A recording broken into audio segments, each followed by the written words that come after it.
جو لیکچر لگتے ہیں پروفیسر لگتے ہیں اس کے لیے. اور آپ کو دلچسپ بات یہ بتلاؤں کہ اس کے اندر کوئی 80 وہ افراد تھے جو درس نظامی کے فارغ التحصیل طلباء اور طالبات جنہوں نے صرف اور صرف شہادہ حاصل کی، شہادت العالمیہ حاصل کی. ان میں سے بہت سے ایسے تھے جنہوں نے نہ میٹرک کیا تھا نہ انٹر کیا. تو آپ کی صنعت کی یہ حیثیت ہے. ہاں، اسے منوانا ایک مشکل کام ہے.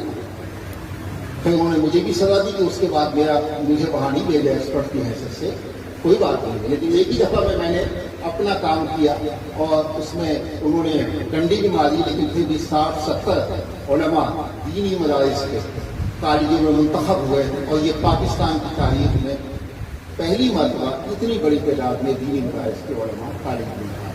ٹھیک ہے، یہ بتانا اس لیے ہے کہ ہمارے ہاں بہت سی چیزیں گردش کرتی ہیں جن کا حقیقت سے کوئی تعلق نہیں ہے.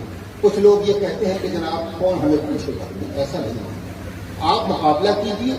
آپ نے شہادت العالمیہ حاصل کیے، آپ یقین جانیے کہ آپ کے ہاں کا کمتر طالب علم، سب سے کم درجے کا طالب علم، یونیورسٹی کے سب سے اعلیٰ طالب علم سے زیادہ قابل ہے.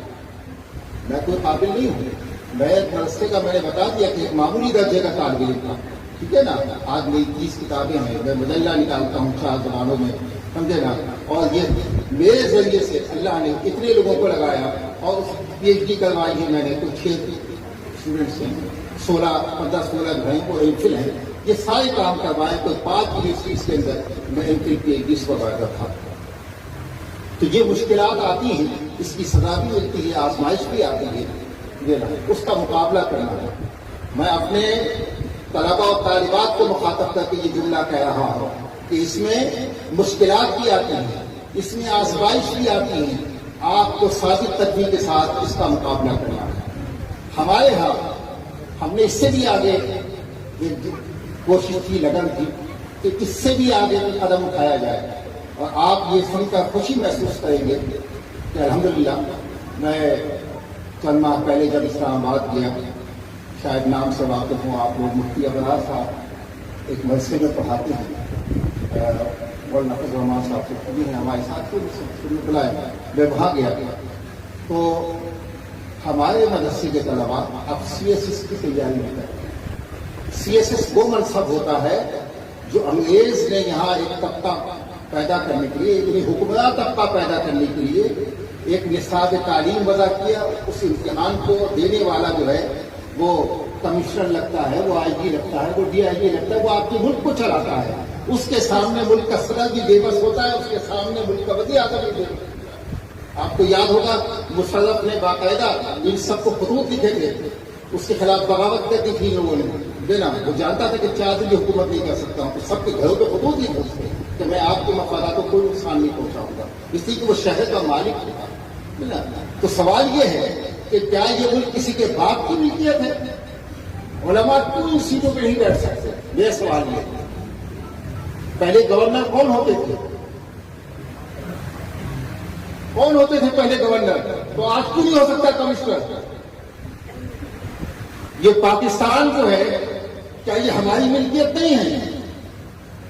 ان سیٹوں پہ کیا ہمارا حق نہیں ہے؟ کیوں نہیں ہے؟ اس حق کو منوانا ہوگا، اس کے لیے کوشش کرنی ہوگی.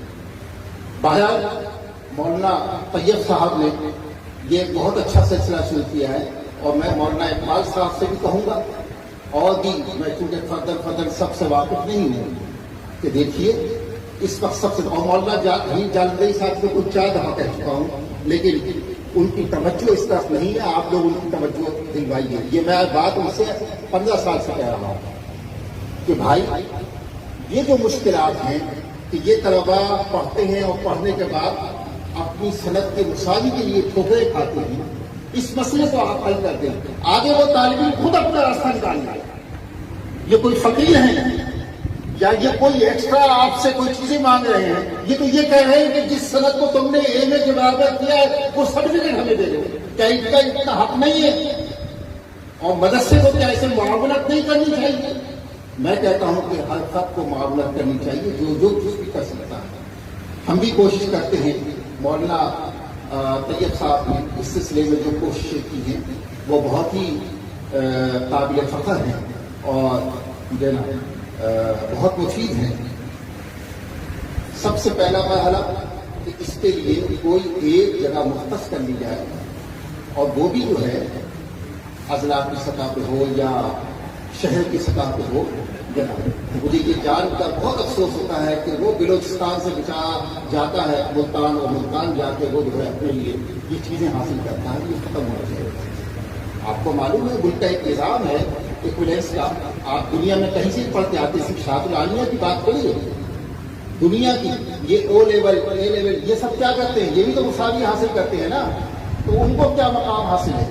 ان کو کیا امتیاز حاصل ہے کہ ان کو مساوی تو آسانی سے مل جاتا ہے اور ہمارے طلبا در در کو کر پاتے ہیں. تو یہاں تک تو آپ ان کے ساتھ معاونت کیجیے. بلکہ میں کہوں گا کہ اس کا بھی اہتمام ہونا چاہیے کہ جب طالب علم فارغ ہوا ہے تو اس کو جو ہے کوئی گائیڈ بک دے دی جائے کہ اب آپ کو یہ طریقے اختیار کر کے اپنے لیے راستہ نکالنا ہے. تو انشاءاللہ جو ہے وہ اپنے فریضے کو انجام دے گا. جب آپ کے پاس یہ چیز آ جاتی ہے تو آپ دوسرے بھی راستے اختیار کر سکتے ہیں. آپ کے اندر صلاحیت ہے تو تصنیف و تعلیم کا خواتین اپنے گھروں میں بیٹھ کے کام کر سکتی ہیں.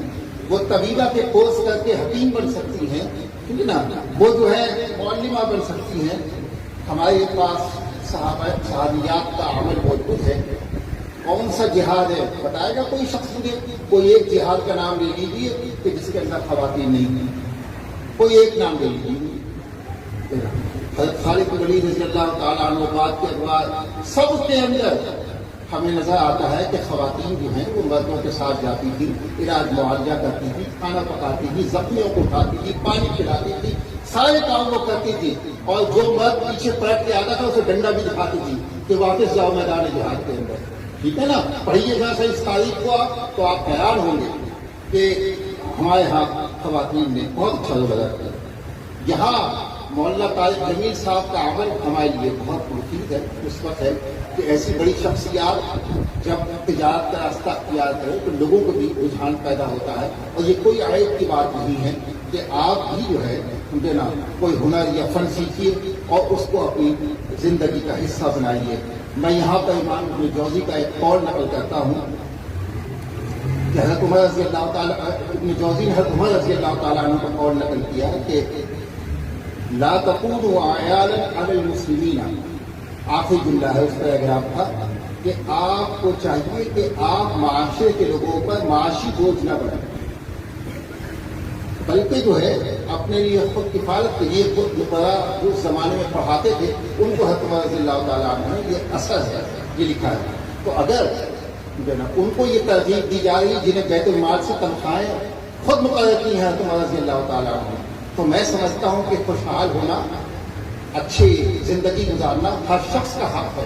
تو علماء کا حق کیوں نہیں, عالمات کا حق کیوں نہیں, سب کا حق ہے. لہذا جو ہے اس پہ توجہ کی ضرورت ہے. اور ہم اس پہ سوچ رہے ہیں کہ کراچی کے اندر بھی ایسے طلباء اور طالبات جو باصلاحیت ہیں ان کو آگے لایا جائے اور یہاں پہ بھی CSS کا سلسلہ جو ہے وہ شروع کیا جائے. اور بلکہ میں لاہور گیا تو وہاں پہ بھی ایک ادارہ تھا, انہوں نے مجھے مدعو کیا. انہوں نے بھی فروری میں دینی مدارس کے طلباء کے لیے یہ سلسلہ شروع کیا اور میں نے ان کی بڑی حوصلہ افزائی کی ہے. تو ہمارے طلباء و طالبات الحمدللہ بہت باصلاحیت ہیں. میں نے ابھی 2 دن پہلے قومی CSS کانفرنس رکھی تھی کہ میں ہر سال قومی CSS کانفرنس کے حوالے سے کوئی نہ کوئی پروگرام منعقد کرتا رہتا ہوں.